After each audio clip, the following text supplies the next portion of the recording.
ਅੱਜ ਦੇ ਉਪਦੇਸ਼ ਦਾ ਸਿਰਲੇਖ ਹੈ ਪਰਮੇਸ਼ਰ ਨੂੰ ਕੇਂਦਰ ਵਿੱਚ ਰੱਖ ਕੇ 7 ਅਰਬ ਲੋਕਾਂ ਨੂੰ ਪ੍ਰਚਾਰ ਕਰਨਾ। ਆਓ ਅਸੀਂ ਅੱਜ ਇਸ ਬਾਰੇ ਨਤੀਜਾ ਕੱਢੀਏ ਕਿ ਅਸੀਂ ਕਿਵੇਂ 7 ਅਰਬ ਲੋਕਾਂ ਨੂੰ ਪ੍ਰਚਾਰ ਕਰਨ ਦਾ ਮਿਸ਼ਨ ਪੂਰਾ ਕਰ ਸਕਦੇ ਹਾਂ। ਸਾਨੂੰ ਕਿਸ ਨੂੰ ਕੇਂਦਰ ਵਿੱਚ ਰੱਖਣਾ ਚਾਹੀਦਾ ਹੈ ਅਤੇ ਖੁਸ਼ਖਬਰੀ ਦਾ ਕੰਮ ਕਰਦੇ ਹੋਏ ਸਾਡੇ ਕੋਲ ਕਿਸ ਤਰ੍ਹਾਂ ਦਾ ਵਿਸ਼ਵਾਸ ਹੋਣਾ ਚਾਹੀਦਾ ਹੈ। 7 ਅਰਬ ਲੋਕਾਂ ਨੂੰ ਪ੍ਰਚਾਰ ਕਰਨਾ ਪਰਮੇਸ਼ਰ ਦੁਆਰਾ ਦਿੱਤਾ ਗਿਆ ਹੁਕਮ ਹੈ। ਮਤੀ ਅਧਿਆਇ 24 ਵਚਨ 14 ਵਿੱਚ ਕੀ ਕਿਹਾ ਗਿਆ ਹੈ? ਰਾਜ ਦੀ ਇਹ ਖੁਸ਼ਖਬਰੀ ਸਾਮਰੀਆ ਅਤੇ ਧਰਤੀ ਦੇ ਬੰਨੇ ਤੀਕਰ ਪ੍ਰਚਾਰ ਕੀਤੀ ਜਾਵੇਗੀ ਕਿ ਸਭਾ ਕੌਮਾਂ ਉੱਤੇ ਗਵਾਹੀ ਹੋਵੇ। ਉਹ ਕਹਿੰਦਾ ਹੈ ਸਾਰੀਆਂ ਕੌਮਾਂ ਉੱਤੇ। ਉਹਨਾਂ ਨੇ ਪਹਿਲਾਂ ਤੋਂ ਹੀ ਪਵਿੱਤਰ ਆਤਮਾ ਦੇ ਯੁੱਗ ਵਿੱਚ ਜਾਣਨ ਦੇ ਕੇ ਜਦੋਂ ਸਾਨੂੰ ਲੋਕਾਂ ਨੂੰ ਪਿਤਾ ਅਤੇ ਪੁੱਤਰ ਅਤੇ ਪਵਿੱਤਰ ਆਤਮਾ ਦੇ ਨਾਮ ਨਾਲ ਬਪਤਿਸਮਾ ਦੇਣਾ ਚਾਹੀਦਾ ਹੈ, ਸਾਨੂੰ ਸਾਰੀਆਂ ਕੌਮਾਂ ਨੂੰ ਪ੍ਰਚਾਰ ਕਰਨ ਲਈ ਕਿਹਾ। ਜਦੋਂ ਤੁਸੀਂ ਯਸ਼ਾਇਆ ਅਧਿਆਇ 46 ਦੇਖੋ, ਉਹ ਕਹਿੰਦਾ ਹੈ ਕਿ ਪਰਮੇਸ਼ਰ ਅੰਤ ਦੀ ਗੱਲ ਆਦਿ ਤੋਂ ਦੱਸਦੇ ਹਨ। ਪਰਮੇਸ਼ਰ ਇਸ ਲਈ ਅੰਤ ਦੀ ਗੱਲ ਦੱਸ ਸਕਦੇ ਹਨ ਕਿਉਂਕਿ ਪਰਮੇਸ਼ਰ ਨੇ ਪਹਿਲਾਂ ਤੋਂ ਹੀ ਉਸ ਨੂੰ ਦੇਖਿਆ ਹੈ ਨਾ। ਸੰਸਾਰ ਵਿੱਚ ਕਿਸੇ ਨੂੰ ਵੀ ਛੱਡੇ ਬਿਨਾਂ ਹਰੇਕ ਨੂੰ ਪ੍ਰਚਾਰ ਕਰਨ ਲਈ ਇਸ ਯੁੱਗ ਵਿੱਚ ਸੰਸਾਰ ਦੀ ਆਬਾਦੀ ਨੂੰ ਦੇਖੀਏ ਤਦ ਉਹ ਲਗਭਗ 7 ਅਰਬ ਲੋਕ ਹਨ। ਇਸ ਲਈ ਅਸੀਂ ਇਹ ਮੁਹਾਵਰੇ ਦੀ ਵਰਤੋਂ ਕਰਦੇ ਹਾਂ 7 ਅਰਬ ਲੋਕਾਂ ਨੂੰ ਪ੍ਰਚਾਰ ਕਰਨਾ, ਪਰ ਸਾਰੀਆਂ ਗੱਲਾਂ ਪਹਿਲਾਂ ਤੋਂ ਹੀ ਪਰਮੇਸ਼ਰ ਦੁਆਰਾ ਯੋਜਨਾ ਬਣਾਈ ਗਈ ਸੀ। ਕੀ ਅਜਿਹਾ ਕੁਝ ਹੈ ਕਿ ਜਿਸ ਦੀ ਪਰਮੇਸ਼ਰ ਨੇ ਯੋਜਨਾ ਬਣਾਈ ਅਤੇ ਉਹ ਪੂਰਾ ਨਹੀਂ ਹੋਇਆ? ਯਸ਼ਾਇਆ ਅਧਿਆਇ 14 ਵਿੱਚ ਕੀ ਕਿਹਾ? ਉਹਨਾਂ ਨੇ ਕਿਹਾ ਕਿ ਸਭ ਕੁਝ ਜੋ ਪਰਮੇਸ਼ਰ ਨੇ ਠਾਣਿਆ ਹੈ ਪੱਕਾ ਹੀ ਪੂਰਾ ਹੋਵੇਗਾ ਅਤੇ ਕੋਈ ਵੀ ਪਰਮੇਸ਼ਰ ਦੀ ਮਤਾਂ ਨੂੰ ਰੋਕ ਨਹੀਂ ਸਕਦਾ, ਕਿਉਂਕਿ ਪਰਮੇਸ਼ਰ ਕਹਿੰਦੇ ਹਨ ਕਿ ਸਭ ਕੁਝ ਪੂਰਾ ਹੋਵੇਗਾ। ਤਦ ਸਾਨੂੰ ਉਸ ਉੱਤੇ ਵਿਸ਼ਵਾਸ ਕਰਨਾ ਚਾਹੀਦਾ ਹੈ ਅਤੇ ਅੱਗੇ ਵਧਣਾ ਚਾਹੀਦਾ ਹੈ। 7 ਅਰਬ ਲੋਕਾਂ ਨੂੰ ਪ੍ਰਚਾਰ ਕਰਨ ਦਾ ਮਿਸ਼ਨ ਪੂਰਾ ਕਰਨ ਲਈ ਹਰ ਚੀਜ਼ ਮਹੱਤਵਪੂਰਨ ਹੈ, ਜਿਵੇਂ ਕਿ ਤਰੀਕਾ, ਪ੍ਰਣਾਲੀ, ਬੇਨਤੀਪੂਰਵਕ ਪ੍ਰਾਰਥਨਾ, ਹੋਰ ਆਦਿ। ਪਰ ਭਾਵੇਂ ਜੋ ਵੀ ਅਸੀਂ ਕਰੀਏ, ਕੇਂਦਰ ਵਿੱਚ ਕੌਣ ਹੋਣਾ ਚਾਹੀਦਾ ਹੈ? ਸਾਨੂੰ ਵਿਸ਼ਵਾਸ ਕਰਨਾ ਚਾਹੀਦਾ ਹੈ ਕਿ ਇਹ ਪੱਕਾ ਹੋਵੇਗਾ, ਕਿਉਂਕਿ ਪਰਮੇਸ਼ਰ ਨੇ ਕਿਹਾ ਕਿ ਯਕੀਨਨ ਨਿਸੰਗ ਜਿਵੇਂ ਮੈਂ ਠਾਣਿਆ ਤਿਵੇਂ ਹੋ ਜਾਵੇਗਾ ਅਤੇ ਜਿਵੇਂ ਮੈਂ ਮਤਾ ਮਤਾਇਆ ਤਿਵੇਂ ਉਹ ਕਾਇਮ ਰਹੇਗਾ। ਯਹੋਸ਼ੂਆ ਨੇ ਅਜਿਹੇ ਵਿਸ਼ਵਾਸ ਨਾਲ ਕਨਾਨ ਨੂੰ ਹਰਾਇਆ ਸੀ। ਅੱਜ ਪਿਤਾ ਜੀ ਅਤੇ ਮਾਤਾ ਜੀ ਨੇ ਸਾਨੂੰ ਕਿਹਾ ਇਸ ਯੁੱਗ ਵਿੱਚ ਪਰਮੇਸ਼ਰ ਦੀਆਂ ਸੰਤਾਨਾਂ ਕੋਲ ਯਹੋਸ਼ੂਆ ਵਾਂਗ ਮਿਸ਼ਨ ਹੈ। ਇਸ ਲਈ ਸਾਡੇ ਕੋਲ ਯਹੋਸ਼ੂਆ ਵਾਂਗ ਪਰਮੇਸ਼ਰ ਉੱਤੇ ਸੰਪੂਰਨ ਵਿਸ਼ਵਾਸ ਹੋਣਾ ਚਾਹੀਦਾ ਹੈ ਅਤੇ ਖੁਸ਼ਖਬਰੀ ਵਿੱਚ ਹਿੱਸਾ ਲੈਣਾ ਚਾਹੀਦਾ ਹੈ ਅਤੇ ਪਰਮੇਸ਼ਰ ਦੇ ਸਾਰੇ ਕੰਮ ਪੂਰੇ ਹੋਣਗੇ। ਯਰੀਹੋ ਨੂੰ ਹਰਾਉਣ ਲਈ ਯਹੋਸ਼ੂਆ ਪਰਮੇਸ਼ਰ ਦੇ ਹੁਕਮ ਅਨੁਸਾਰ ਹਰ ਦਿਨ ਇੱਕ ਵਾਰ ਉਸਦੇ ਚਾਰੇ ਪਾਸੇ ਘੁੰਮਿਆ, ਪਰ 7ਵੇਂ ਦਿਨ 7 ਵਾਰ ਉਸਦੇ ਚਾਰੋਂ ਪਾਸੇ ਘੁੰਮਿਆ। ਫਿਰ ਵੀ ਉਦੋਂ ਤੱਕ ਯਰੀਹੋ ਸਥਿਰ ਖੜਾ ਸੀ। ਅਜਿਹੀ ਸਥਿਤੀ ਵਿੱਚ ਲੋਕ ਡੋਲ ਸਕਦੇ ਸੀ। ਉਹ ਕਿ ਮੈਂ ਪਰਮੇਸ਼ਰ ਦੇ ਵਚਨ ਗਲਤ ਸੁਣੇ ਕਿ ਪਰਮੇਸ਼ਰ ਨੇ 7 ਵਾਰ ਦੀ ਜਗ੍ਹਾ 70 ਵਾਰ ਕਿਹਾ? ਅਜਿਹਾ ਸੰਭਵ ਸੀ ਕਿਉਂਕਿ 7 ਵਾਰ ਯਰੀਹੋ ਦੇ ਚਾਰੋਂ ਪਾਸੇ ਘੁੰਮਣਾ ਸਮਾਪਤ ਹੋਣ ਤੇ ਵੀ ਉਹ ਦ੍ਰਿੜ ਖੜਾ ਸੀ। ਪਰ ਪਰਮੇਸ਼ਰ ਦੀ ਯੋਜਨਾ ਸਿਰਫ ਉਸਦੇ ਚਾਰੋਂ ਪਾਸੇ 7 ਵਾਰ ਘੁੰਮਣਾ ਨਹੀਂ ਸੀ। ਪਰਮੇਸ਼ਰ ਨੇ ਉਹਨਾਂ ਨੂੰ ਉਸਦੇ ਚਾਰੋਂ ਪਾਸੇ ਘੁੰਮਣ ਅਤੇ ਕੀ ਕਰਨ ਨੂੰ ਕਿਹਾ। ਜਦੋਂ ਉਹ ਸਾਰੇ ਇਕੱਠੇ ਚਿল্ਲਾਏ ਤਦ ਪਰਮੇਸ਼ਰ ਨੇ ਉਸ ਨੂੰ ਹੋਣ ਦਿੱਤਾ। ਜਦੋਂ ਅਸੀਂ ਪਰਮੇਸ਼ਰ ਦੇ ਕੰਮ ਨੂੰ ਦੇਖਦੇ ਹਾਂ ਤਦ ਅਜਿਹੀਆਂ ਚੀਜ਼ਾਂ ਹਨ ਜੋ ਲੱਗਦੀਆਂ ਹਨ ਕੰਮ ਨਹੀਂ ਕਰਨਗੀਆਂ, ਪਰ ਅੰਤ ਵਿੱਚ ਕੀ ਹੁੰਦਾ ਹੈ? ਸਾਰੀਆਂ ਚੀਜ਼ਾਂ ਕੰਮ ਵਿੱਚ ਆਉਂਦੀਆਂ ਹਨ। ਸਾਡੇ ਦਿਲ ਵਿੱਚ ਪਰਮੇਸ਼ਰ ਦੇ ਕੰਮ ਉੱਤੇ ਆਤਮ ਵਿਸ਼ਵਾਸ ਹੋਣਾ ਚਾਹੀਦਾ ਹੈ। ਜਦੋਂ ਅਸੀਂ 7 ਅਰਬ ਲੋਕਾਂ ਨੂੰ ਪ੍ਰਚਾਰ ਕਰੀਏ ਤਦ ਸਾਨੂੰ ਵਿਸ਼ਵਾਸ ਕਰਨਾ ਚਾਹੀਦਾ ਹੈ ਕਿ ਪਰਮੇਸ਼ਰ ਦੁਆਰਾ ਠਾਨੀ ਗਈ ਹਰੇਕ ਚੀਜ਼ ਪੂਰੀ ਹੋ ਜਾਵੇਗੀ। ਪਰ ਕੁਝ ਮੈਂਬਰ ਕਹਿੰਦੇ ਹਨ ਅਸੀਂ ਇਮਾਨਦਾਰੀ ਨਾਲ ਪ੍ਰਚਾਰ ਕਰਦੇ ਹਾਂ, ਪਰ ਲੋਕ ਸਿਓਨ ਵਿੱਚ ਤੁਰੰਤ ਨਹੀਂ ਆਉਂਦੇ ਜਿਵੇਂ ਅਸੀਂ ਉਮੀਦ ਕਰਦੇ ਹਾਂ। ਯਹੋਸ਼ੂਆ ਨੂੰ ਵੀ ਅਜਿਹਾ ਹੀ ਲੱਗਿਆ। ਜਦੋਂ ਉਹ ਨਗਰ ਦੇ ਚਾਰੋਂ ਪਾਸੇ ਘੁੰਮੇ ਤਦ ਉਹ ਇੱਕ ਵਾਰ ਘੁੰਮ ਕੇ ਆਉਣ ਦਾ ਨਤੀਜਾ ਦੇਖਣਾ ਚਾਹੁੰਦੇ ਸੀ, ਪਰ ਕਿ ਉਹਨਾਂ ਨੂੰ ਕੋਈ ਫਰਕ ਦਿਖਾਈ ਦਿੱਤਾ? ਜੇਕਰ ਯਰੀਹੋ ਥੋੜਾ ਜਿਹਾ ਝੁਕਿਆ ਹੁੰਦਾ ਅਤੇ ਉਸ ਦੀਆਂ ਕੰਧਾਂ ਫਟ ਜਾਂਦੀਆਂ ਅਤੇ ਕਿ ਉਹਨਾਂ ਨੂੰ ਜ਼ਿਆਦਾ ਘੁੰਮਣ ਵਰਗਾ ਮਹਿਸੂਸ ਨਾ ਹੁੰਦਾ, ਕਿਉਂਕਿ ਅਸੀਂ ਪਹਿਲੇ ਦਿਨ ਤੇ ਚਾਰੋਂ ਪਾਸੇ ਇੱਕ ਵਾਰ ਘੁੰਮੇ ਤਦ ਕੰਧਾਂ 1 ਡਿਗਰੀ ਖਿਸਕ ਗਈਆਂ। ਦੂਸਰੇ ਦਿਨ ਉਹ 10 ਡਿਗਰੀ ਤੱਕ ਝੁਕ ਗਈਆਂ। ਜੇਕਰ ਅਸੀਂ 7ਵੇਂ ਦਿਨ ਘੁੰਮਣਾ ਸਮਾਪਤ ਕਰੀਏ, ਉਹ ਡਿੱਗ ਜਾਵੇਗਾ। ਉਹ ਅਜਿਹੇ ਵਿਚਾਰ ਨਾਲ ਉਤਸ਼ਾਹਿਤ ਹੋਏ ਹੁੰਦੇ। ਪਰ 7ਵੇਂ ਦਿਨ 7 ਵਾਰ ਘੁੰਮਣ ਤੱਕ ਕੀ ਹੋਇਆ? ਕੁਝ ਨਹੀਂ ਹੋਇਆ, ਕਿਉਂਕਿ ਕੋਈ ਵੀ ਪ੍ਰਤੀਕਿਰਿਆ ਨਹੀਂ ਸੀ। ਤਦ ਵਿਸ਼ਵਾਸ ਡਿੱਗ ਸਕਦਾ ਸੀ ਅਤੇ ਸ਼ੱਕ ਪੈਦਾ ਹੋ ਸਕਦਾ ਸੀ। ਪਰ ਸਾਡੇ ਪਰਮੇਸ਼ਵਰ ਹਮੇਸ਼ਾ ਕਹਿੰਦੇ ਹਨ, ਉਹ ਜੋ ਅੰਤ ਤੱਕ ਦ੍ਰਿੜ ਖੜਾ ਰਹੇਗਾ ਮੁਕਤੀ ਪਾਵੇਗਾ। ਇਸ ਲਈ ਅਸੀਂ ਅੰਤ ਤੱਕ ਦ੍ਰਿੜ ਰਹਿਣਾ ਹੈ। ਅਸੀਂ 7 ਵਾਰ ਉਸ ਦੇ ਚਾਰੋਂ ਪਾਸੇ ਘੁਮਾਏ ਹਾਂ, ਪਰ ਹੁਣ ਸਾਨੂੰ ਚੀਕਣਾ ਚਾਹੀਦਾ ਹੈ। ਜਦੋਂ ਉਹਨਾਂ ਨੇ ਚੀਕਿਆ, ਤਦ ਪਰਮੇਸ਼ਰ ਦੁਆਰਾ ਵਾਅਦਾ ਕੀਤੀ ਗਈ ਹਰ ਚੀਜ਼ ਅਸਲ ਵਿੱਚ ਸਹੀ ਤਰ੍ਹਾਂ ਪੂਰੀ ਹੋਈ। ਅਸੀਂ 7 ਅਰਬ ਲੋਕਾਂ ਨੂੰ ਪ੍ਰਚਾਰ ਕਰਨ ਲਈ ਇਸੇ ਤਰ੍ਹਾਂ ਸੋਚ ਸਕਦੇ ਹਾਂ। ਜੇਕਰ 10 ਕਰੋੜ ਲੋਕ ਅੱਜ ਆਉਣ ਅਤੇ 20 ਕਰੋੜ ਲੋਕ ਕੱਲ ਆਉਣ ਅਤੇ 30 ਕਰੋੜ ਲੋਕ ਪਰਸੋਂ ਆਉਣ, ਤਦ ਅਸੀਂ ਜ਼ਿਆਦਾ ਉਤਸ਼ਾਹਿਤ ਹੋਵਾਂਗੇ। ਪਰ ਹੈਰਾਨੀ ਦੀ ਗੱਲ ਹੈ, ਪਰਮੇਸ਼ਵਰ ਹੁਣ ਸਾਨੂੰ ਸਿਰਫ ਇਮਾਨਦਾਰੀ ਨਾਲ ਪ੍ਰਚਾਰ ਕਰਦੇ ਹੋਏ ਦੇਖ ਰਹੇ ਹਨ। ਪਰ ਜਦੋਂ ਸਮਾਂ ਆਉਂਦਾ ਹੈ, ਪਰਮੇਸ਼ਰ ਅਜਿਹੀ ਸਥਿਤੀ ਬਣਾਉਣਗੇ ਜਦੋਂ ਪਰਮੇਸ਼ਰ ਦੀ ਹਰ ਸੰਤਾਨ ਬੇਬਸ ਹੋ ਕੇ ਵਾਪਸ ਆਵੇਗੀ। ਇਸ ਲਈ ਹਰ ਕਿਸੇ ਨੂੰ ਮਾਤਾ ਜੀ ਦੇ ਦਿਲ ਨਾਲ ਭਰਾਵਾਂ ਤੇ ਭੈਣਾਂ ਦੀ ਦੇਖਭਾਲ ਕਰਦੇ ਹੋਏ, ਮਾਤਾ ਜੀ ਦੇ ਦਿਲ ਨਾਲ ਹਰੇਕ ਨੂੰ ਪ੍ਰਚਾਰ ਕਰਦੇ ਹੋਏ, ਦੂਸਰਿਆਂ ਦੀ ਸੇਵਾ ਕਰਨ ਲਈ ਖੁਦ ਨੂੰ ਬਲੀਦਾਨ ਕਰਦੇ ਹੋਏ, ਉਸ ਦੀ ਦਿੱਤੀ ਹੋਈ ਸਥਿਤੀ ਵਿੱਚ ਖੁਸ਼ਖਬਰੀ ਲਈ ਕੰਮ ਕਰਨਾ ਚਾਹੀਦਾ ਹੈ। ਅਜਿਹਾ ਕਰਕੇ ਸਾਨੂੰ ਉਸ ਦਿਨ ਦੀ ਉਡੀਕ ਕਰਨੀ ਚਾਹੀਦੀ ਹੈ ਜਦੋਂ ਪਰਮੇਸ਼ਰ ਕੰਮ ਕਰਨਗੇ।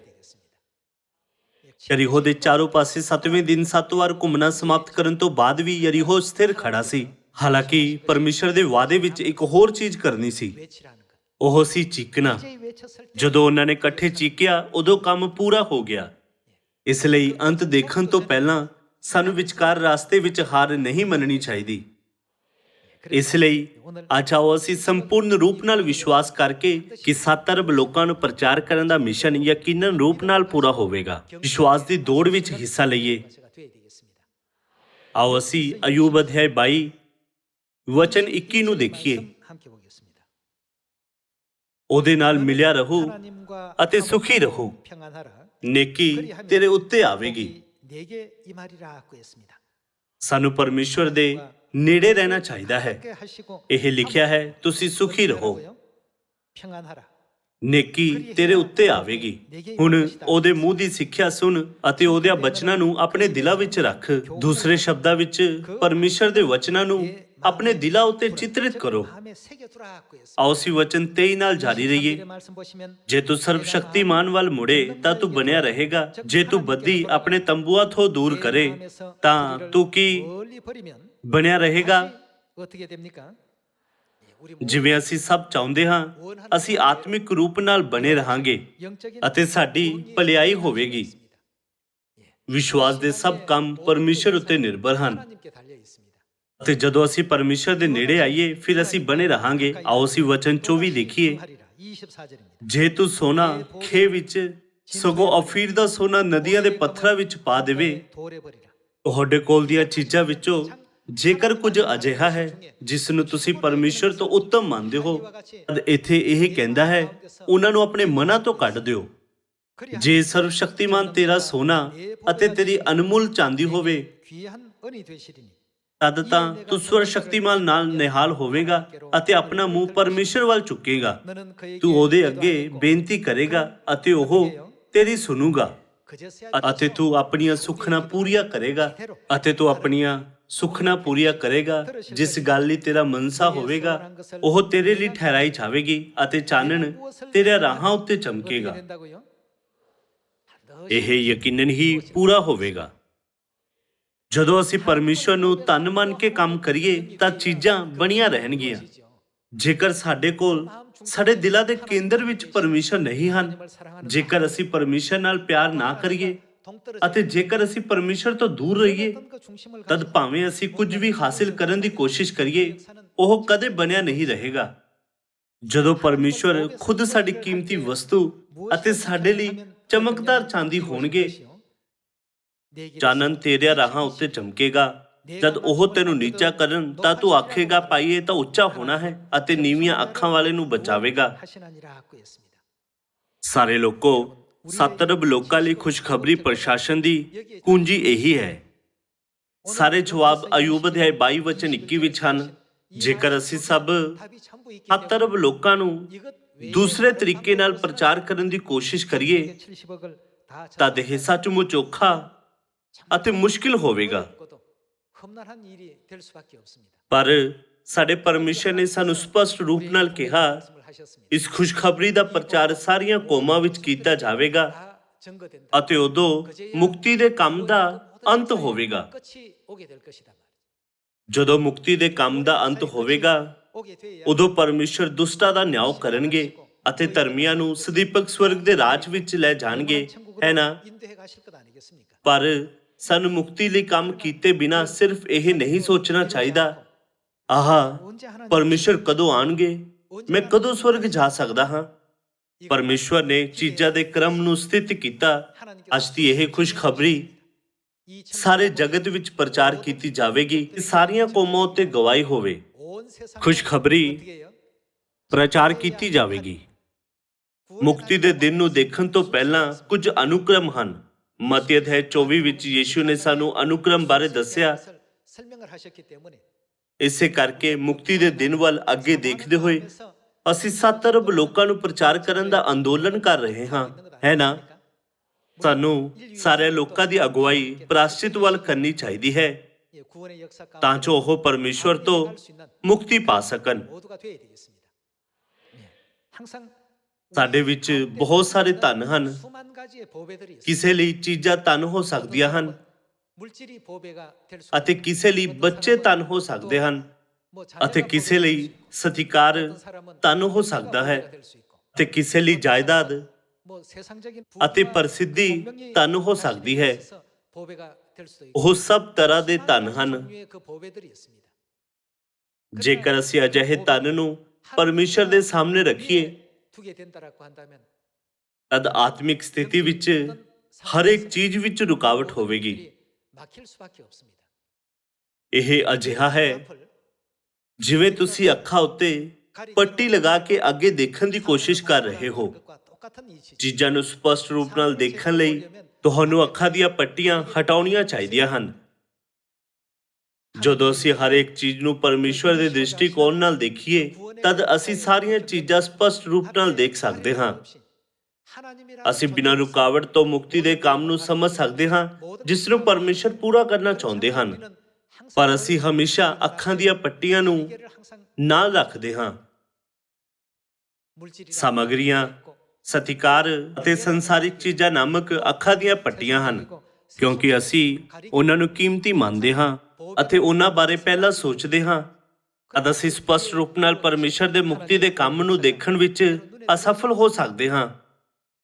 ਇਸ ਲਈ ਆਓ ਅਸੀਂ ਉਹਨਾਂ ਸਾਰੀਆਂ ਅੱਖਾਂ ਦੀਆਂ ਪੱਟੀਆਂ ਨੂੰ ਹਟਾਈਏ ਜੋ ਸਾਡੀਆਂ ਆਤਮਿਕ ਦ੍ਰਿਸ਼ਟੀਕੋਣਾਂ ਨੂੰ ਲੁਕਾਉਂਦੀਆਂ ਹਨ। ਆਓ ਅਸੀਂ ਪਰਮੇਸ਼ਰ ਦੇ ਨਜ਼ਰੀਏ ਨਾਲ ਸੰਸਾਰ ਨੂੰ ਦੇਖੀਏ। ਆਓ ਅਸੀਂ ਹਮਦਰਦ ਅੱਖਾਂ ਰੱਖੀਏ ਅਤੇ ਸੋਚੀਏ, ਮੈਂ 7 ਅਰਬ ਲੋਕਾਂ ਦੀ ਮੁਕਤੀ ਵੱਲ ਅਗਵਾਈ ਕਰਾਂਗਾ। ਮੇਰੇ ਲਈ ਸਭ ਤੋਂ ਵੱਡਾ ਧਨ ਮੇਰੇ ਪਰਮੇਸ਼ਰ ਹਨ। ਜਦੋਂ ਸਾਡੇ ਕੋਲ ਅਜਿਹਾ ਰਵੱਈਆ ਅਤੇ ਵਿਸ਼ਵਾਸ ਹੁੰਦਾ ਹੈ ਅਤੇ ਖੁਸ਼ਖਬਰੀ ਦੇ ਕੰਮ ਵਿੱਚ ਹਿੱਸਾ ਲੈਂਦੇ ਹਾਂ ਤਦ ਮੈਨੂੰ ਵਿਸ਼ਵਾਸ ਹੈ ਕਿ ਸਾਨੂੰ 7 ਅਰਬ ਲੋਕਾਂ ਨੂੰ ਬਚਾਉਣ ਦੇ ਕੰਮ ਦਾ ਜਵਾਬ ਮਿਲੇਗਾ। ਆਓ ਅਸੀਂ ਉਪਦੇਸ਼ਕ ਅਧਿਆਇ 12 ਵਚਨ 7 ਦੇਖੀਏ। ਅਤੇ ਖਾਕ ਮਿੱਟੀ ਨਾਲ ਪਹਿਲਾਂ ਵਾਂਗੂ ਜਾ ਰਲੇ ਤੇ ਆਤਮਾ ਪਰਮੇਸ਼ਰ ਦੇ ਕੋਲ ਮੁੜ ਜਾਵੇ ਜਿਸ ਨੇ ਉਸ ਨੂੰ ਬਖਸ਼ਿਆ ਸੀ। ਵਿਅਰਥਾ ਦਾ ਵਿਅਰਥ ਉਪਦੇਸ਼ ਆਖਦਾ ਹੈ, ਸਭ ਵਿਅਰਥ ਹੈ। ਉਹ ਸੋਚਣ ਲੱਗਿਆ, ਸਾਰੀਆਂ ਚੀਜ਼ਾਂ ਜਿਨ੍ਹਾਂ ਨੂੰ ਮੈਂ ਧਨ ਮੰਨਿਆ ਸੀ ਅਸਲ ਵਿੱਚ ਕੁਝ ਨਹੀਂ ਸੀ। ਇਸ ਲਈ ਉਹ ਕਹਿੰਦਾ ਹੈ, ਵਿਅਰਥਾ ਦਾ ਵਿਅਰਥ, ਵਿਅਰਥਾ ਦਾ ਵਿਅਰਥ, ਸਭ ਕੁਝ ਵਿਅਰਥ ਹੈ। ਪਰ ਇਹਨਾਂ ਸਾਰੀਆਂ ਵਿਅਰਥ ਚੀਜ਼ਾਂ ਵਿੱਚ ਇੱਕ ਸੱਚਾ ਧਨ ਹੈ। ਆਓ ਅਸੀਂ ਵਚਨ 13 ਵਿੱਚ ਦੇਖੀਏ ਕਿ ਸੱਚਾ ਧਨ ਕੀ ਹੈ। ਹੁਣ ਅਸੀਂ ਸਾਰੇ ਬਚਨਾਂ ਦਾ ਸਾਰ ਸੁਣੀਏ। ਪਰਮੇਸ਼ਰ ਕੋਲੋਂ ਡਰ ਅਤੇ ਉਹਦੀਆਂ ਆਗਿਆ ਨੂੰ ਮੰਨ, ਕਿਉਂ ਜੋ ਇਨਸਾਨ ਦਾ ਇਹੋ ਰਿਣ ਹੈ। ਇਨਸਾਨ ਦਾ ਇਹੋ ਰਿਣ ਦਾ ਮਤਲਬ ਇਹ ਹੈ ਹਰ ਇਨਸਾਨ ਲਈ ਲਾਗੂ ਹੈ। ਮਨੁੱਖ ਹੋਣ ਦੇ ਰੂਪ ਵਿੱਚ ਇਹ ਸਭ ਤੋਂ ਵੱਡਾ ਰਿਣ ਹੈ ਜੋ ਸਾਨੂੰ ਪੂਰਾ ਕਰਨਾ ਚਾਹੀਦਾ ਹੈ। 7 ਅਰਬ ਲੋਕਾਂ ਨੂੰ ਪ੍ਰਚਾਰ ਕਰਨ ਦਾ ਮਿਸ਼ਨ ਯਕੀਨਨ ਪੂਰਾ ਹੋਵੇਗਾ। ਕਿਉਂਕਿ ਉਹ ਪਰਮੇਸ਼ਰ ਹਨ ਜਿਨ੍ਹਾਂ ਨੇ ਉਸ ਦਾ ਹੁਕਮ ਦਿੱਤਾ ਹੈ। ਉਹ ਪਰਮੇਸ਼ਰ ਹਨ ਜਿਨ੍ਹਾਂ ਨੇ ਇਹ ਠਾਣਿਆ ਹੈ ਤੇ ਉਹ ਪਰਮੇਸ਼ਰ ਹਨ ਜੋ ਉਸ ਦਾ ਪ੍ਰਬੰਧਨ ਕਰਦੇ ਹਨ। ਪਰਮੇਸ਼ਰ ਤਾਂ ਇੱਕ ਇੱਕ ਕੰਮ ਦਾ ਅਤੇ ਇੱਕ ਇੱਕ ਗੁੱਝੀ ਗੱਲ ਦਾ ਨਿਆਂ ਕਰੇਗਾ, ਭਾਵੇਂ ਚੰਗੀ ਹੋਵੇ ਭਾਵੇਂ ਮਾੜੀ। ਜਦੋਂ ਅਸੀਂ ਪਰਮੇਸ਼ਰ ਨੂੰ ਧੰਨ ਮੰਨੀਏ ਤਦ ਅਜਿਹਾ ਕੁਝ ਨਹੀਂ ਹੈ ਜੋ ਅਸੀਂ ਨਹੀਂ ਕਰ ਸਕਦੇ, ਹੈ ਨਾ? ਆਓ ਅਸੀਂ ਜ਼ਬੂਰਾ ਦੀ ਪੋਥੀ ਅਧਿਆਇ 23 ਵਚਨ 1 ਦੇਖੀਏ। ਯਹੋਵਾ ਮੇਰਾ ਆਯਾਲੀ ਹੈ, ਮੈਨੂੰ ਥੁੜ ਨਹੀਂ ਹੋਵੇਗੀ। ਉਹ ਮੈਨੂੰ ਹਰੇ ਹਰੇ ਘਾਹ ਦੀਆਂ ਜੂਆਂ ਵਿੱਚ ਬਿਠਾਉਂਦਾ ਹੈ। ਉਹ ਮੈਨੂੰ ਸੁਖਦਾਇਕ ਪਾਣੀਆਂ ਕੋਲ ਲੈ ਜਾਂਦਾ ਹੈ। ਉਹ ਮੇਰੀ ਜਾਨ ਵਿੱਚ ਜਾਨ ਪਾਉਂਦਾ ਹੈ। ਧਰਮ ਦੇ ਮਾਰਗਾਂ ਵਿੱਚ ਉਹ ਆਪਣੇ ਨਾਮ ਦੇ ਨਿਮਿਤ ਮੇਰੀ ਅਗਵਾਈ ਕਰਦਾ ਹੈ। ਭਾਵੇਂ ਮੈਂ ਮੌਤ ਦੀ ਛਾਂ ਦੀ ਵਾਦੀ ਵਿੱਚ ਫਿਰਾਂ, ਮੈਂ ਕਿਸੇ ਬਦੀ ਤੋਂ ਨਹੀਂ ਡਰਾਂਗਾ।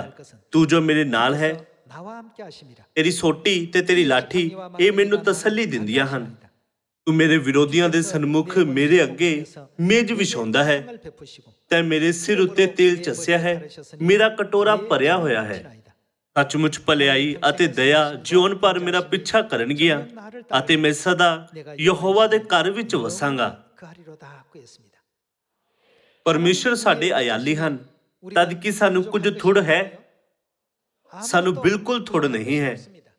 ਜਦੋਂ ਅਸੀਂ 7 ਅਰਬ ਲੋਕਾਂ ਨੂੰ ਪ੍ਰਚਾਰ ਕਰਨ ਦਾ ਮਿਸ਼ਨ ਕਰ ਰਹੇ ਹੁੰਦੇ ਹਾਂ ਤਦ ਸਾਨੂੰ ਬਸ ਹਰ ਦਿਨ ਹੋ ਰਹੀਆਂ ਚੀਜ਼ਾਂ ਨੂੰ ਦੇਖ ਕੇ ਇਹ ਸੋਚਣਾ ਬੰਦ ਕਰਨਾ ਚਾਹੀਦਾ ਹੈ, ਅਸੀਂ ਕਿਉਂ ਇਸ ਵਿੱਚ ਅਸਫਲ ਹੋ ਰਹੇ ਹਾਂ? ਇਹ ਕਿਉਂ ਇੰਨਾ ਮੁਸ਼ਕਿਲ ਹੈ? ਹੁਣ ਪਰਮੇਸ਼ਵਰ ਖੁਸ਼ਖਬਰੀ ਦੇ ਕੰਮ ਨਾਲ ਅੱਗੇ ਵਧ ਰਹੇ ਹਨ। ਜਦੋਂ ਉਹਨਾਂ ਨੇ ਯਰੀਹੋ ਨੂੰ ਹਰਾਇਆ ਤਦ ਪਰਮੇਸ਼ਰ ਨੇ 6ਵੇਂ ਦਿਨ ਅਤੇ 7ਵੇਂ ਦਿਨ ਵੀ ਕੰਮ ਦੀ ਅਗਵਾਈ ਕੀਤੀ। ਅਜਿਹਾ ਕੋਈ ਵਾਅਦਾ ਹੈ ਜੋ ਪਰਮੇਸ਼ਰ ਨੇ ਪੂਰਾ ਨਾ ਕੀਤਾ ਹੋਵੇ? ਕਿ ਅਜਿਹੀ ਕੋਈ ਭਵਿੱਖਬਾਣੀ ਹੈ ਜੋ ਪੂਰੀ ਨਾ ਹੋਈ ਹੋਵੇ? ਸਾਡੇ ਕੋਲ ਸੰਪੂਰਨ ਵਿਸ਼ਵਾਸ ਹੋਣਾ ਚਾਹੀਦਾ ਹੈ ਜਿਸ ਵਿੱਚ ਸਭ ਕੁਝ ਪੂਰਾ ਹੋ ਜਾਵੇਗਾ। ਪਰਮੇਸ਼ਰ ਸਾਡੇ ਆਯਾਲੀ ਹਨ। ਪਰਮੇਸ਼ਰ ਧਰਮ ਦੇ ਰਾਹਾਂ ਵਿੱਚ ਸਾਡੀ ਅਗਵਾਈ ਕਰਦੇ ਹਨ। ਭਾਵੇਂ ਅਸੀਂ ਹਨੇਰੇ ਨਾਲ ਭਰੀ ਘਾਟੀ ਵਿੱਚ ਹੋ ਕੇ ਚੱਲੀਏ ਤਾਂ ਵੀ ਨੁਕਸਾਨ ਤੋਂ ਨਾ ਡਰਾਂਗੇ, ਕਿਉਂਕਿ ਪਰਮੇਸ਼ਰ ਹਮੇਸ਼ਾ ਸਾਡੇ ਨਾਲ ਰਹਿੰਦੇ ਹਨ। ਜੇਕਰ ਅਸੀਂ ਪਰਮੇਸ਼ਰ ਨੂੰ ਸਾਡੇ ਆਯਾਲੀ ਦੇ ਰੂਪ ਵਿੱਚ ਸਵੀਕਾਰ ਕਰਨ ਵਿੱਚ ਅਸਫਲ ਰਹੀਏ ਤਦ ਅਸੀਂ ਇਹ ਸੋਚ ਸਕਦੇ ਹਾਂ ਕਿ ਇਹ ਅਸੀਂ ਕੀਤਾ ਹੈ, ਇਹ ਸਾਡੀ ਯੋਜਨਾ ਸੀ ਅਤੇ ਜਿਵੇਂ ਅਸੀਂ ਯੋਜਨਾ ਬਣਾਈ ਸੀ ਉਹ ਉਸੇ ਤਰ੍ਹਾਂ ਹੋ ਗਿਆ। ਪਰ ਅਜਿਹੇ ਵਿਚਾਰਾਂ ਨਾਲ ਅਸੀਂ ਕਦੇ ਵੀ ਚੰਗਾ ਨਤੀਜਾ ਨਹੀਂ ਪਾ ਸਕਦੇ।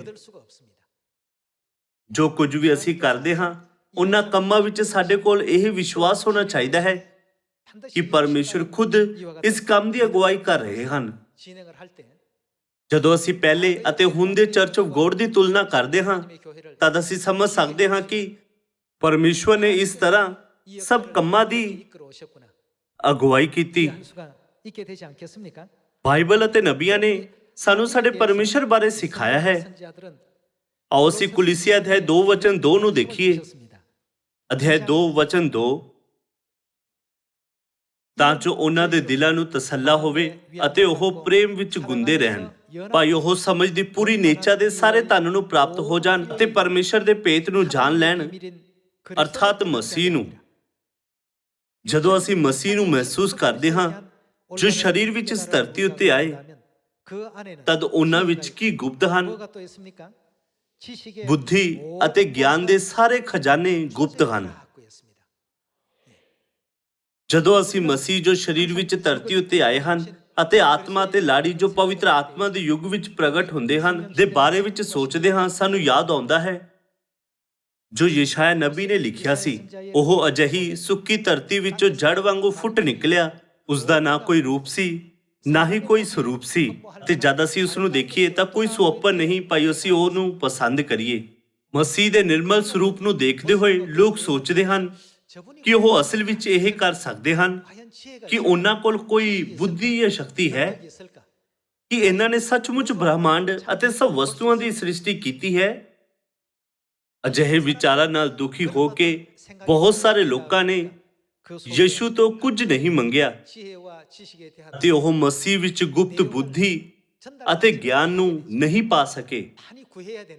ਉਹਨਾਂ ਨੇ ਸੋਚਿਆ ਕਿ ਉਹ ਮਸੀਹ ਤੋਂ ਜ਼ਿਆਦਾ ਯੋਗ ਤੇ ਜ਼ਿਆਦਾ ਵਿਸਤ੍ਰਿਤ ਹਨ ਤੇ ਉਹਨਾਂ ਦੇ ਵਿਚਾਰ ਜ਼ਿਆਦਾ ਬਿਹਤਰ ਲੱਗਦੇ ਹਨ। ਜਿਵੇਂ ਪਹਿਲੇ ਚਰਚ ਦੇ ਦਿਨਾਂ ਵਿੱਚ ਲੋਕਾਂ ਨੇ ਮਸੀਹ ਨੂੰ ਨਹੀਂ ਲੱਭਿਆ, ਇਸ ਪਵਿੱਤਰ ਆਤਮਾ ਦੇ ਯੁੱਗ ਵਿੱਚ ਵੀ ਉਸੇ ਤਰ੍ਹਾਂ ਹੁੰਦਾ ਹੈ। ਭਾਵੇਂ ਬਾਈਬਲ ਕਹਿੰਦੀ ਹੈ ਕਿ ਉਸ ਵਿੱਚ ਬੁੱਧੀ ਅਤੇ ਗਿਆਨ ਦੇ ਸਾਰੇ ਖਜ਼ਾਨੇ ਗੁਪਤ ਹਨ, ਪਰ ਕੋਈ ਵੀ ਉਹਨਾਂ ਤੋਂ ਬੁੱਧੀ ਅਤੇ ਗਿਆਨ ਪਾਉਣ ਦੀ ਕੋਸ਼ਿਸ਼ ਨਹੀਂ ਕਰਦਾ ਹੈ। ਮਸੀਹ ਵਿੱਚ ਗੁਪਤ ਸ਼ਕਤੀ ਨੂੰ ਕੋਈ ਵੀ ਧਾਰਨ ਨਹੀਂ ਕਰਨਾ ਚਾਹੁੰਦਾ। ਇਸ ਦਾ ਕਾਰਨ ਇਹ ਹੈ ਕਿ ਉਹ ਪਰਮੇਸ਼ਰ ਨੂੰ ਨਹੀਂ ਜਾਣਦੇ। ਇਸ ਦਾ ਕਾਰਨ ਇਹ ਹੈ ਕਿ ਉਹ ਪਰਮੇਸ਼ਰ ਨੂੰ ਖਜ਼ਾਨਾ ਨਹੀਂ ਮੰਨਦੇ। ਉਹ ਸਿਰਫ ਉਹਨਾਂ ਦੇ ਆਲੇ ਦੁਆਲੇ ਦੇ ਮਨੁੱਖ ਦੇ ਸਾਧਨਾਂ ਬਾਰੇ ਸੋਚਦੇ ਹਨ, ਕਿਉਂਕਿ ਉਹ ਮਨੁੱਖ ਦੀ ਸ਼ਕਤੀ ਉੱਤੇ ਧਿਆਨ ਕੇਂਦਰਿਤ ਕਰਦੇ ਹਨ। ਉਹ ਕਹਿੰਦੇ ਹਨ, ਉਹ ਸਾਡੇ ਚਰਚ ਵਿੱਚ ਜ਼ਿਆਦਾ ਯੋਗਤਾ ਵਾਲੇ ਮੈਂਬਰ ਹਨ, ਹੁਣ ਤੋਂ ਖੁਸ਼ਖਬਰੀ ਦਾ ਕੰਮ ਬਿਹਤਰ ਹੋ ਸਕੇਗਾ। ਜਿੰਨਾ ਮੈਂ ਜਾਣਦਾ ਹਾਂ, ਇਸ ਤਰ੍ਹਾਂ ਦਾ ਚਰਚ ਕਦੇ ਵੀ ਚੰਗੀ ਤਰ੍ਹਾਂ ਕੰਮ ਨਹੀਂ ਕਰਦਾ। ਪਰ ਅਜਿਹੇ ਵੀ ਚਰਚ ਹਨ ਜੋ ਕਹਿੰਦੇ ਹਨ, ਪਿਤਾ ਤੇ ਮਾਤਾ ਜੀ, ਤੁਹਾਡੇ ਇਲਾਵਾ ਕੋਈ ਵੀ ਸਾਡੀ ਸਹਾਇਤਾ ਨਹੀਂ ਕਰ ਸਕਦਾ। ਕਿਰਪਾ ਕਰਕੇ ਖੁਸ਼ਖਬਰੀ ਦੇ ਕੰਮ ਵਿੱਚ ਸਾਡੀ ਸਹਾਇਤਾ ਕਰੋ। ਅਜਿਹਾ ਚਰਚ ਭਾਵੇਂ ਯੋਗਤਾ ਵਿੱਚ ਕਮੀ ਰੱਖਦਾ ਹੈ, ਪਰ ਫਿਰ ਵੀ ਉਹ ਚੰਗੀ ਤਰ੍ਹਾਂ ਕੰਮ ਕਰਦੇ ਹਨ। ਕਈ ਵਾਰ ਮੈਂ ਉਹਨਾਂ ਦੇ ਫਲਾਂ ਨੂੰ ਦੇਖਦੇ ਹੋਏ ਹੈਰਾਨ ਹੋ ਜਾਂਦਾ ਹਾਂ। ਕਿਵੇਂ ਇਹ ਚਰਚ ਇਸ ਤਰ੍ਹਾਂ ਦੇ ਲੋਕਾਂ ਦੀ ਅਗਵਾਈ ਕਰ ਸਕਿਆ? ਇਹ ਪਰਮੇਸ਼ਰ ਦੀ ਪ੍ਰਣਾਲੀ ਹੈ, ਪਰਮੇਸ਼ਰ ਦਾ ਤਰੀਕਾ ਹੈ। ਇਸ ਲਈ ਹਰ ਕਿਸੇ ਨੂੰ ਪਰਮੇਸ਼ਰ ਦੇ ਸਾਹਮਣੇ ਆਪਣੇ ਆਪ ਨੂੰ ਨਿਰਮਲ ਕਰਨ ਦੀ ਜ਼ਰੂਰਤ ਹੈ।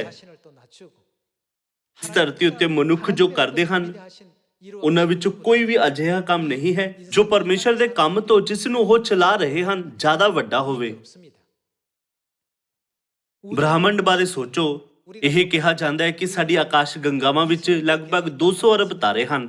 ਜੇਕਰ ਅਸੀਂ ਸਾਡੇ ਪੂਰੇ ਜੀਵਨ ਕਾਲ ਵਿੱਚ ਤਾਰਿਆਂ ਦੀ ਗਿਣਤੀ ਕਰੀਏ, ਤਦ ਵੀ ਅਸੀਂ ਉਹਨਾਂ ਸਾਰਿਆਂ ਨੂੰ ਗਿਣ ਨਹੀਂ ਸਕਦੇ। ਮਨੁੱਖ ਬਹੁਤ ਕਮਜ਼ੋਰ ਅਤੇ ਨਿਰਬਲ ਹੈ ਕਿ ਅਸੀਂ ਇੱਥੇ ਸਾਡੇ ਪੂਰੇ ਜੀਵਨ ਕਾਲ ਦੇ ਅੰਤ ਤੱਕ ਵੀ ਪਰਮੇਸ਼ਰ ਦੁਆਰਾ ਬਣਾਏ ਗਏ ਤਾਰਿਆਂ ਨੂੰ ਨਹੀਂ ਗਿਣ ਸਕਦੇ। ਪੂਰੇ ਤਾਰਿਆਂ ਨੂੰ ਗਿਣਤੀ ਕਰਨ ਤੋਂ ਪਹਿਲਾਂ ਇਸ ਧਰਤੀ ਉੱਤੇ ਸਾਡੇ ਜੀਵਨ ਕਾਲ ਸਮਾਪਤ ਹੋ ਜਾਂਦੇ ਹਨ। ਪਰ ਸਾਡੇ ਪਰਮੇਸ਼ਰ ਨੇ ਬ੍ਰਹਿਮੰਡ ਨੂੰ, ਜਿਸ ਵਿੱਚ 200 ਅਰਬ ਤਾਰਿਆਂ ਤੋਂ ਵੀ ਜ਼ਿਆਦਾ ਤਾਰੇ ਹਨ, ਬਣਾਇਆ ਹੈ ਅਤੇ ਉਸ ਨੂੰ ਚਲਾਉਂਦੇ ਹਨ। ਲੋਕ ਧਰਤੀ ਉੱਤੇ ਸੁਲੇਮਾਨ ਨੂੰ ਬੁੱਧੀ ਦੇ ਰਾਜਾ ਦੇ ਰੂਪ ਵਿੱਚ ਮੰਨਦੇ ਹਨ, ਪਰ ਉਸਨੇ ਆਪਣੇ ਜੀਵਨ ਦਾ ਸਿੱਟਾ ਦੱਸਿਆ। ਵਿਅਰਥਾ ਦਾ ਵਿਅਰਥ, ਵਿਅਰਥਾ ਦਾ ਵਿਅਰਥ, ਸਭ ਕੁਝ ਵਿਅਰਥ ਹੈ। ਉਹ ਸਾਰੀ ਖੁਸ਼ਹਾਲੀ ਅਤੇ ਪ੍ਰਸਿੱਧੀ ਜਿਸ ਦਾ ਉਸਨੇ ਆਨੰਦ ਲਿਆ ਸੀ, ਉਸ ਮਹਿਮਾ ਦੀ ਤੁਲਨਾ ਵਿੱਚ ਜੋ ਅਸੀਂ ਬਾਅਦ ਵਿੱਚ ਸਵਰਗ ਦੇ ਰਾਜ ਵਿੱਚ ਪਾਉਣ ਵਾਲੇ ਹਾਂ, ਕੁਝ ਵੀ ਨਹੀਂ ਹੈ। ਇਸ ਧਰਤੀ ਉੱਤੇ ਸਭ ਕੁਝ ਵਿਅਰਥ ਹੈ। ਇਸ ਲਈ ਸਾਨੂੰ ਪਹਿਲਾਂ ਪਰਮੇਸ਼ਰ ਨੂੰ ਜਾਣਨਾ ਚਾਹੀਦਾ ਹੈ ਅਤੇ ਪਰਮੇਸ਼ਰ ਤੋਂ ਉਹਨਾਂ ਦੀ ਕਿਰਪਾ, ਬੁੱਧੀ ਅਤੇ ਗਿਆਨ ਨੂੰ ਮੰਗਣਾ ਚਾਹੀਦਾ ਹੈ, ਤਾਂ ਜੋ ਅਸੀਂ 7 ਅਰਬ ਲੋਕਾਂ ਨੂੰ ਪ੍ਰਚਾਰ ਕਰਨ ਦਾ ਕੰਮ ਪੂਰਾ ਕਰ ਸਕੀਏ। ਸਾਨੂੰ ਇਹ ਵਿਸ਼ਵਾਸ ਕਰਨ ਦੀ ਜ਼ਰੂਰਤ ਹੈ ਕਿ ਉਹ ਖੁਸ਼ਖਬਰੀ ਦਾ ਕੰਮ ਯਕੀਨਨ ਹੀ ਪੂਰਾ ਹੋ ਜਾਵੇਗਾ। ਭਾਵੇਂ ਪਹਿਲੇ ਦਿਨ, ਦੂਸਰੇ ਦਿਨ ਜਾਂ ਤੀਸਰੇ ਦਿਨ ਸਾਡੇ ਚੱਕਰ ਲਗਾਉਣ ਤੇ ਕੋਈ ਵੀ ਬਦਲਾਵ ਨਾ ਦਿਖੇ, ਤਦ ਵੀ ਸਾਨੂੰ ਨਿਰਾਸ਼ ਹੋਣ ਦੀ ਜ਼ਰੂਰਤ ਨਹੀਂ ਹੈ। ਪਰ ਅੰਤ ਤੱਕ ਪਰਮੇਸ਼ਰ ਦੇ ਵਚਨ ਉੱਤੇ ਵਿਸ਼ਵਾਸ ਕਰਨਾ ਚਾਹੀਦਾ ਹੈ। ਸਾਨੂੰ ਧੀਰਜ ਰੱਖਦੇ ਹੋਏ ਉਡੀਕ ਕਰਨੀ ਚਾਹੀਦੀ ਹੈ ਅਤੇ ਜਿਵੇਂ ਪਰਮੇਸ਼ਰ ਨੇ ਸਾਨੂੰ ਕਿਹਾ, ਉਸੇ ਤਰ੍ਹਾਂ ਸਾਨੂੰ ਮਿਹਨਤ ਨਾਲ ਕੋਸ਼ਿਸ਼ ਕਰਨੀ ਚਾਹੀਦੀ ਅਤੇ ਮਿਹਨਤ ਨਾਲ ਨਵੇਂ ਨੇਮ ਦੇ ਪਸਾਹ ਦਾ ਪ੍ਰਚਾਰ ਕਰਨਾ ਚਾਹੀਦਾ ਹੈ। ਤੇ ਜਦੋਂ ਸਾਨੂੰ ਯਰੂਸ਼ਲਮ ਸਵਰਗੀ ਮਾਤਾ ਜੀ ਦਾ ਪ੍ਰਚਾਰ ਕਰਨ ਲਈ ਕਿਹਾ ਜਾਵੇ, ਤਾਂ ਸਾਨੂੰ ਮਾਤਾ ਜੀ ਬਾਰੇ ਪ੍ਰਚਾਰ ਕਰਨਾ ਚਾਹੀਦਾ ਹੈ। ਜਦੋਂ ਅਸੀਂ ਅਜਿਹਾ ਕਰਾਂਗੇ, ਪਰਮੇਸ਼ਰ ਉਹਨਾਂ ਕੰਮਾਂ ਨਾਲ ਜੋ ਅਸੀਂ ਕਰਦੇ ਹਾਂ, ਮਹਾਨ ਕੰਮ ਕਰਨਗੇ। ਪਰਮੇਸ਼ਰ ਦੀ ਯੋਜਨਾ ਸਾਡੀ ਯੋਜਨਾ ਤੋਂ ਬਿਹਤਰ ਹੈ। ਪਰਮੇਸ਼ਰ ਦੇ ਵਿਚਾਰ ਸਾਡੇ ਵਿਚਾਰਾਂ ਨਾਲੋਂ ਜ਼ਿਆਦਾ ਬਿਹਤਰ ਹਨ। ਪਰਮੇਸ਼ਰ ਦੀ ਪ੍ਰਣਾਲੀ ਸਾਡੇ ਪ੍ਰਣਾਲੀ ਨਾਲੋਂ ਬਿਹਤਰ ਹੁੰਦੀ ਹੈ। ਫਿਰ ਕੀ ਸਾਨੂੰ ਇੱਕ ਬਿਹਤਰ ਰਾਹ ਦਾ ਪਾਲਣ ਨਹੀਂ ਕਰਨਾ ਚਾਹੀਦਾ? ਜੇਕਰ ਤੁਸੀਂ ਸੋਚੋ ਕਿ ਪਰਮੇਸ਼ਰ ਜੋ ਪੂਰੇ ਬ੍ਰਹਿਮੰਡ ਨੂੰ ਚਲਾਉਂਦੇ ਹਨ, ਉਹਨਾਂ ਦੇ ਪ੍ਰਸ਼ਾਸਨ ਵਿੱਚ ਕੁਝ ਕੰਮ ਅਸੰਭਵ ਹੈ, ਤਾਂ ਇਹ ਯਕੀਨਨ ਇੱਕ ਗਲਤ ਵਿਚਾਰ ਹੈ। ਜਿਹੇ ਵਿਚਾਰ ਉਦੋਂ ਆਉਂਦੇ ਹਨ ਜਦੋਂ ਤੁਸੀਂ ਪਰਮੇਸ਼ਰ ਨੂੰ ਨਹੀਂ ਜਾਣਦੇ। ਸਿਰਫ ਇਸ ਸੰਸਾਰ ਨੂੰ ਹੀ ਨਾ ਦੇਖੋ, ਪਰ ਸਵਰਗੀ ਦੁਨੀਆ ਨੂੰ ਦੇਖੋ। ਆਕਾਸ਼ ਵਿੱਚ ਅਣਗਿਣਤ ਤਾਰੇ ਹਨ। ਇੱਕ ਤਾਰੇ ਤੋਂ ਦੂਸਰੇ ਤਾਰੇ ਤੇ ਜਾਣ ਵਿੱਚ ਸਾਨੂੰ ਕਈ ਅਰਬਾਂ ਸਾਲ ਲੱਗ ਜਾਣਗੇ। ਸਾਨੂੰ ਸਾਡੀਆਂ ਸੀਮਾਵਾਂ ਨੂੰ ਜਾਣਨ ਦੀ ਜ਼ਰੂਰਤ ਹੈ। ਇਸ ਲਈ ਸਾਨੂੰ ਨਿਮਰ ਬਣਨਾ ਚਾਹੀਦਾ ਹੈ। ਹੰਕਾਰ ਕਰਨ ਦਾ ਸਾਡੇ ਕੋਲ ਕੋਈ ਕਾਰਨ ਨਹੀਂ ਹੈ। ਪਰਮੇਸ਼ਵਰ ਨੇ ਮਨੁੱਖ ਜਾਤੀ ਨੂੰ ਬਣਾਇਆ ਹੈ ਅਤੇ ਬ੍ਰਾਹਮਣ ਨੂੰ ਚਲਾਉਂਦੇ ਹਨ। ਜੇਕਰ ਅਸੀਂ ਸੰਪੂਰਨ ਰੂਪ ਨਾਲ ਵਿਸ਼ਵਾਸ ਕਰਦੇ ਹਾਂ ਕਿ ਪਰਮੇਸ਼ਵਰ ਸਾਡੇ ਨਾਲ ਪਿਆਰ ਕਰਦੇ ਹਨ ਤੇ ਹੁਣ ਸਾਡੀ ਧਰਮੀਆਂ ਦੇ ਰਾਹ ਵੱਲ ਅਗਵਾਈ ਕਰ ਰਹੇ ਹਨ, ਤਦ ਸਾਨੂੰ ਉਹਨਾਂ ਦੇ ਵਚਨਾਂ ਉੱਤੇ ਨਿਰਭਰ ਹੋਣਾ ਚਾਹੀਦਾ ਹੈ। ਸਾਨੂੰ ਇਹ ਵਿਸ਼ਵਾਸ ਕਰਨਾ ਚਾਹੀਦਾ ਹੈ ਕਿ ਜਿਵੇਂ ਜ਼ਬੂਰਾਂ ਦੀ ਪੋਥੀ ਵਿੱਚ ਲਿਖਿਆ ਹੈ, ਦਿਨ ਦਿਨ ਨਾਲ ਬੋਲੀ ਬੋਲਦਾ ਹੈ ਅਤੇ ਰਾਤ ਰਾਤ ਨੂੰ ਗਿਆਨ ਦੱਸਦੀ ਹੈ, ਇਸ ਤਰ੍ਹਾਂ ਸਭ 7 ਅਰਬ ਲੋਕਾਂ ਨੂੰ ਇਹ ਖੁਸ਼ਖਬਰੀ ਬਾਰੇ ਪ੍ਰਚਾਰ ਕੀਤਾ ਜਾਵੇਗਾ। ਸਾਨੂੰ ਸੌਂਪੇ ਗਏ 7 ਅਰਬ ਲੋਕਾਂ ਨੂੰ ਪ੍ਰਚਾਰ ਕਰਨ ਦੇ ਕੰਮ ਨੂੰ ਕਰਨ ਲਈ ਆਓ ਅਸੀਂ ਆਪਣੀ ਬਿਹਤਰ ਕੋਸ਼ਿਸ਼ ਕਰੀਏ। ਸਭ ਮਹਾਦੀਪਾਂ ਵਿੱਚ ਪ੍ਰਚਾਰ ਕਰਨ ਦਾ ਸਿਰਫ ਰਾਹ ਪਰਮੇਸ਼ਰ ਨੂੰ ਸਾਡੇ ਖਜ਼ਾਨੇ ਦੇ ਰੂਪ ਵਿੱਚ ਰੱਖਣਾ ਹੈ। ਫਿਰ ਜੋ ਵੀ ਹੋ ਖੁਸ਼ਖਬਰੀ ਲਈ ਅਸੀਂ ਯੋਜਨਾ ਬਣਾਉਂਦੇ ਹਾਂ ਉਹ ਯਕੀਨਨ ਪੂਰੀ ਹੋ ਜਾਵੇਗੀ। ਪਰ ਜੇਕਰ ਅਸੀਂ ਸੰਸਾਰਿਕ ਵਸਤੂਆਂ ਵੱਲ ਆਪਣਾ ਮਨ ਮੋੜ ਲਈਏ ਅਤੇ ਸਾਡਾ ਮਨ ਅਤੇ ਆਤਮਿਕ ਅੱਖਾਂ ਦੁਨਿਆਵੀ ਗੱਲਾਂ ਦੇ ਕਾਰਨ ਅੰਨੀਆਂ ਹੋ ਜਾਣ, ਫਿਰ ਅਸੀਂ ਪਰਮੇਸ਼ਰ ਨੂੰ ਨਹੀਂ ਦੇਖ ਸਕਾਂਗੇ ਅਤੇ ਉਦੋਂ ਤੋਂ ਸਮੱਸਿਆ ਬਣਨੀ ਸ਼ੁਰੂ ਹੋ ਜਾਵੇਗੀ। ਸਾਨੂੰ ਪਰਮੇਸ਼ਰ ਨੂੰ ਹਮੇਸ਼ਾ ਆਪਣੇ ਦਿਲ ਦੇ ਕੇਂਦਰ ਵਿੱਚ ਰੱਖਣਾ ਚਾਹੀਦਾ ਹੈ। ਜੇਕਰ ਅਜਿਹਾ ਕਰੀਏ ਤਾਂ ਸਭ ਲੋਕ ਯਰੂਸ਼ਲਮ ਦੇ ਚਾਨਣ ਨੂੰ ਦੇਖਣਗੇ ਜਿਸ ਨੂੰ ਪਰਮੇਸ਼ਰ ਪੂਰੇ ਸੰਸਾਰ ਉੱਤੇ ਚਮਕਾਉਂਦੇ ਹਨ ਅਤੇ ਉਹ ਸਿਓਨ ਵਿੱਚ ਆਉਣਗੇ। ਸਾਨੂੰ ਇਸ ਗੱਲ ਨੂੰ ਹਮੇਸ਼ਾ ਯਾਦ ਰੱਖਣਾ ਚਾਹੀਦਾ ਹੈ ਕਿ ਤੁਹਾਨੂੰ ਲੱਗਦਾ ਹੈ ਕਿ ਪਰਮੇਸ਼ਰ ਦੇ ਲੋਕ ਪਾਦਰੀ ਦੇ ਵਧੀਆ ਉਪਦੇਸ਼ ਕਰਕੇ ਜਾਂ ਫਿਰ ਪਾਦਰੀ ਦੇ ਮਜ਼ਾਕੀਆ ਸ਼ੈਲੀ ਜਾਂ ਉਸਦੇ ਪ੍ਰਬੰਧਨ ਦੀ ਚੰਗੀ ਯੋਗਤਾ ਦੇ ਕਾਰਨ ਇਕੱਠੇ ਹੁੰਦੇ ਹਨ? ਬਿਲਕੁਲ ਨਹੀਂ। ਆਓ ਅਸੀਂ ਯਸ਼ਾਇਆ 60 ਵਚਨ 1 ਨੂੰ ਦੇਖੀਏ। ਉੱਠ, ਚਮਕ, ਤੇਰਾ ਚਾਨਣ ਜੋ ਆ ਗਿਆ ਹੈ ਅਤੇ ਯਹੋਵਾ ਦਾ ਪ੍ਰਤਾਪ ਜੋ ਤੇਰੇ ਉੱਤੇ ਚਮਕਿਆ ਹੈ। ਵੇਖੋ ਤਾਂ ਹਨੇਰਾ ਧਰਤੀ ਨੂੰ ਢੱਕ ਲਵੇਗਾ। ਹਨੇਰੇ ਨੇ ਧਰਤੀ ਨੂੰ ਪੂਰੀ ਤਰ੍ਹਾਂ ਢੱਕ ਦਿੱਤਾ ਹੈ ਅਤੇ ਉਮਤਾਂ ਨੂੰ ਘਟਾ।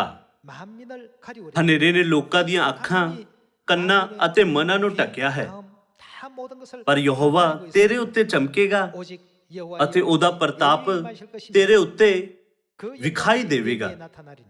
ਕੌਮਾਂ ਤੇਰੇ ਚਾਨਣ ਵੱਲ ਕੀ ਕਰਨਗੀਆਂ? ਆਉਣਗੀਆਂ ਅਤੇ ਰਾਜੇ ਤੇਰੇ ਚੜਾਓ ਦੀ ਚਮਕਾਹਟ ਵੱਲ।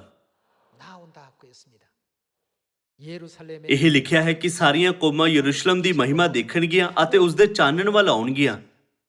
ਜਿਵੇਂ ਕਿ ਭਵਿੱਖਬਾਣੀ ਕੀਤੀ ਗਈ ਹੈ, ਸਾਨੂੰ ਪਿਤਾ ਅਤੇ ਮਾਤਾ ਜੀ ਨੂੰ ਆਪਣਾ ਖਜ਼ਾਨਾ ਮੰਨਣਾ ਚਾਹੀਦਾ ਹੈ। ਸਾਨੂੰ ਹਰ ਸਮੇਂ ਪਰਮੇਸ਼ਰ ਦੀ ਵਡਿਆਈ ਕਰਨੀ ਚਾਹੀਦੀ ਹੈ। ਇਸ ਤੋਂ ਇਲਾਵਾ ਕਿਸੇ ਹੋਰ ਗੱਲ ਦੀ ਵਡਿਆਈ ਨਹੀਂ ਕਰਨੀ ਹੈ। ਸਾਡੇ ਪਰਮੇਸ਼ਰ ਨੇ ਸਾਨੂੰ ਸੱਚਾਈ ਦਿੱਤੀ ਹੈ। ਸਾਡੇ ਪਰਮੇਸ਼ਰ ਭਵਿੱਖਬਾਣੀ ਪੂਰੀ ਕਰ ਰਹੇ ਹਨ। ਸਾਡੇ ਪਰਮੇਸ਼ਰ ਸਾਡੇ ਨਾਲ ਪਿਆਰ ਕਰਦੇ ਤੇ ਸਾਡਾ ਧਿਆਨ ਰੱਖਦੇ ਹਨ। ਪਰਮੇਸ਼ਰ ਨੇ ਸਾਨੂੰ ਮੁਕਤੀ ਦਾ ਵਚਨ ਦਿੱਤਾ ਹੈ। ਜੇਕਰ ਅਸੀਂ ਹਮੇਸ਼ਾ ਆਪਣੇ ਮਨ ਵਿੱਚ ਪਰਮੇਸ਼ਰ ਨੂੰ ਖਜ਼ਾਨੇ ਦੇ ਰੂਪ ਵਿੱਚ ਰੱਖਾਂਗੇ, ਤਦ ਸਭ ਕੰਮ ਜੋ ਪਰਮੇਸ਼ਰ ਦੁਆਰਾ ਚਲਾਏ ਜਾਂਦੇ ਹਨ ਉਹ ਸਭ ਯਕੀਨਨ ਹੀ ਪੂਰੇ ਹੋ ਜਾਣਗੇ। ਆਓ ਅਸੀਂ ਯਸ਼ਾਇਆ 14 ਵਚਨ 24 ਵੱਲ ਦੇਖੀਏ। ਸੈਨਾ ਦੇ ਯਹੋਵਾ ਨੇ ਸਹੁੰ ਖਾਧੀ ਕਿ ਨਿਸੰਦੇਹ ਜਿਵੇਂ ਮੈਂ ਠਾਨਿਆ ਤਿਵੇਂ ਹੋ ਜਾਵੇਗਾ। ਜੇਕਰ ਅਸੀਂ ਪਰਮੇਸ਼ਰ ਉੱਤੇ ਵਿਸ਼ਵਾਸ ਕਰਦੇ ਹਾਂ ਤਦ ਸਾਨੂੰ ਯਕੀਨਨ ਹੀ ਪਰਮੇਸ਼ਰ ਦੀਆਂ ਕਈਆਂ ਗੱਲਾਂ ਉੱਤੇ ਵਿਸ਼ਵਾਸ ਕਰਨਾ ਚਾਹੀਦਾ ਹੈ। ਸਾਨੂੰ ਪਰਮੇਸ਼ਰ ਦੀ ਇੱਛਾ, ਯੋਜਨਾ, ਉਦੇਸ਼, ਵਿਚਾਰਾਂ ਉੱਤੇ ਭਰੋਸਾ ਰੱਖਣਾ ਚਾਹੀਦਾ ਹੈ। ਨਿਸੰਗ ਜਿਵੇਂ ਮੈਂ ਠਾਨਿਆ ਤਿਵੇਂ ਹੋ ਜਾਵੇਗਾ ਅਤੇ ਜਿਵੇਂ ਮੈਂ ਮਤਾ ਮਤਾਇਆ ਤਿਵੇਂ ਹੀ ਕੀ ਰਹੇਗਾ, ਤਿਵੇਂ ਉਹ ਕਾਇਮ ਰਹੇਗਾ। ਯਕੀਨਨ ਤਿਵੇਂ ਉਹ ਕਾਇਮ ਰਹੇਗਾ। ਆਓ ਅਸੀਂ ਯਸ਼ਾਇਆ 14 ਵਚਨ 26 ਦੇਖੀਏ। ਇਹ ਉਹ ਮਤਾ ਹੈ ਜਿਹੜਾ ਸਾਰੀ ਧਰਤੀ ਉੱਤੇ ਮਿੱਥਿਆ ਹੋਇਆ ਹੈ। ਇਹ ਉਹ ਹੱਥ ਹੈ ਜਿਹੜਾ ਸਾਰੀਆਂ ਕੌਮਾਂ ਉੱਤੇ ਚੁੱਕਿਆ ਹੋਇਆ ਹੈ। ਸੈਨਾ ਦੇ ਯਹੋਵਾ ਨੇ ਤਾਂ ਠਾਣ ਲਿਆ ਹੈ, ਸੋ ਕੌਣ ਰੱਦ ਕਰੇਗਾ? ਕੋਈ ਵੀ ਉਸ ਨੂੰ ਰੱਦ ਨਹੀਂ ਕਰ ਸਕਦਾ ਹੈ।